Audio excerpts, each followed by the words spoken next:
शिवाकाशीच्या त्या आईनं शिवरायांना ओवाळायला चालू केलं। शिवरायांच्या डोळ्यात पाणी आलं आणि पाण्याचा एक थेंब खाली पडला आणि शिवराय म्हणाले, अगं आई कशाला ओवाळतेस?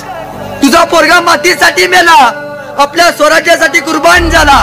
तर ती आई म्हणाली, अरे मला माहितीये की माझा शिवा मेला ते। अगं तुला कसं कळालं तुझा शिवा या मातीसाठी मेला? तर ती आई म्हणाली, अरे लेका तू जेव्हा कमानीतनं आत आलास तेव्हा तू एकटाच आलास, तेव्हाच मला कळालं माझा शिवा आता नाही राहिला। आणि ती तशी आई रडायला लागली। तसं राजा म्हणालं, अगं आई का रडतेस?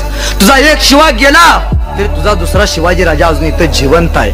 तशी ती आई म्हणाली, अरे राजा मी माझा शिवा गेला म्हणून नाही रडत, तर त्या ईश्वरानं मला एकच शिवा का दिला म्हणून मी रडते। त्या देवानं जर मला अजून 2 पोर दिला असती तर ती दोन्ही पण पोरं मी स्वराज्याच्या कामी नसती का लावली?